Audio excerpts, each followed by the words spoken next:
स्वागत है आप सभी का। आइए आज हम कक्षा 10वीं के विमर्श पोर्टल पर अपलोड शिक्षण संचालनालय मध्य प्रदेश द्वारा जारी प्रश्न बैंक विज्ञान विषय की उसका अध्ययन करेंगे। उसमें अध्याय 2 आज हम देखेंगे। इस अध्याय में कुल आवंटित अंक 6 हैं और 1 अंक के 2 प्रश्न परीक्षा में पूछे जाएंगे और इसी प्रकार से 4 अंक का 1 प्रश्न परीक्षा में पूछा जाएगा। तो चलिए शुरू करते हैं। यहाँ पे वैकल्पिक प्रश्नों को सबसे पहला प्रश्न है, सही विकल्प चुनकर उत्तर लिखना है। तो इसमें निम्नलिखित में से कौन सा लवण क्रिस्टलन जल युक्त नहीं है? तो इसका सही आंसर है ब आंसर, जिसमें हम लिखेंगे खाने का सोडा। अगला प्रश्न है, पाचन के समय आमाशय पाचक रसों का पीएच मान होता है। तो इसका जो सही आंसर है वह है आ ऑप्शन 7 से कम। अगला प्रश्न है, निम्नलिखित में से कौन सा एक क्षारक नहीं है? तो तीसरे का द आंसर सही है C2H5OH। अगला है, बेकिंग पाउडर बनाने में प्रयुक्त अवयवों में से एक अवयव सोडियम हाइड्रोजन कार्बोनेट है तो दूसरा अवयव होगा। तो इसका जो सही आंसर है वह है टार्ट्रिक अम्ल। अगला प्रश्न है, यहाँ पे 5वें नंबर का क्वेश्चन जैसे कि देख रहे हैं, इसमें लिखा है कि अपच का उपचार करने के लिए निम्नलिखित में से किस अवधि का उपयोग होता है? तो इसके लिए हम उपयोग करते हैं एंटासिड का। इसके बाद टमाटर में कौन सा अम्ल उपस्थित होता है? तो इसका सही आंसर है इसमें होता है साइट्रिक अम्ल। नेक्स्ट क्वेश्चन है, सोडियम कार्बोनेट एक क्षारीय लवण है क्योंकि यह निम्नलिखित का लवण होता है। तो 7वें का आंसर होगा दुर्बल अम्ल एवं प्रबल क्षारक। द ऑप्शन सही है। अगला प्रश्न है, यहाँ पे जैसा कि हम देख रहे हैं, अम्लों के लिए कौन सा कथन सत्य है?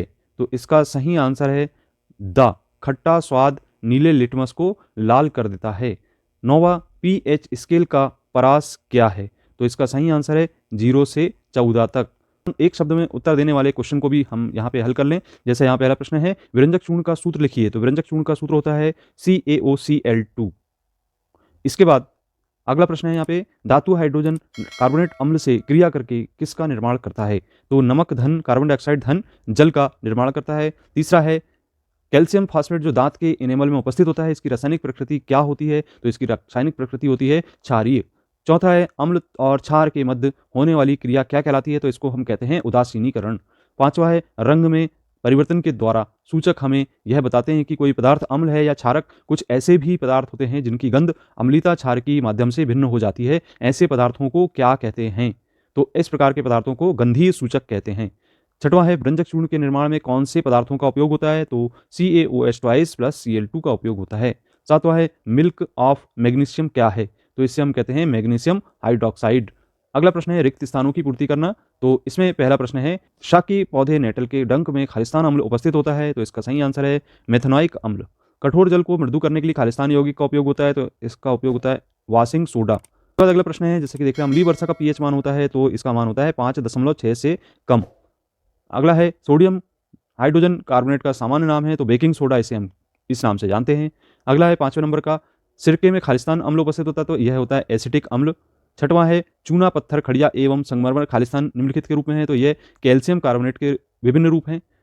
7वां, अम्ल एवं क्षारक की अभिक्रिया के परिणाम स्वरूप लवण तथा जल प्राप्त होता है। इस अभिक्रिया को खालिस्तान कहते हैं। तो इसे हम कहते हैं उदासीनीकरण अभिक्रिया। 8वां है, आधात्विक ऑक्साइड खालिस्तान प्रकृति के होते हैं। तो इसे हम कहते हैं एसिडिक प्रकृति के होते हैं। और लिटमस विलियन जब ना तो अम्लीय होता है ना ही क्षारकी, तब यह खालिस्तान रंग का होता है। तो इसका रंग होता है बैंगनी।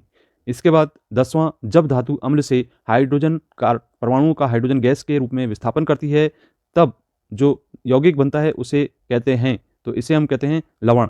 आइए अब सही जोड़ी का मिलान करते हैं। इसमें 5 सही जोड़ी हमें दी गई है, 5 कॉलम, इसमें कॉलम आ और कॉलम बा है। तो इसमें हम सही जोड़ी का मिलान करें तो इसके सही आंसर आपको लिखने हैं। तो इसमें हम देखते हैं कि कौन कौन से ऑप्शन सही हो सकते हैं।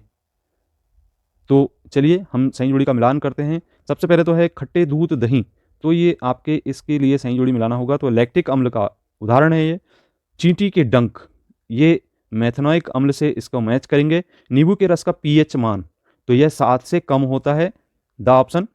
इसके बाद हम सोडियम हाइड्रोक्साइड विलयन का पीएच मान की बात करें तो यह ऑप्शन 7 से अधिक। और क्षारक जल में घुलनशील होते हैं। तो इस प्रकार से ये थी सही जोड़ी वाले ऑप्शन। और इसी प्रकार के कंटेंट को देखने के लिए यदि आपने अभी तक चैनल को सब्सक्राइब नहीं किया तो सब्सक्राइब जरूर कीजिए। अपने मित्रों को वीडियो शेयर कीजिए, इस वीडियो को लाइक कीजिए, कमेंट कीजिए और इसी प्रकार के कंटेंट को देखने के लिए आप हमारे साथ बने रहिए। मिलते हैं अगले वीडियो में। धन्यवाद।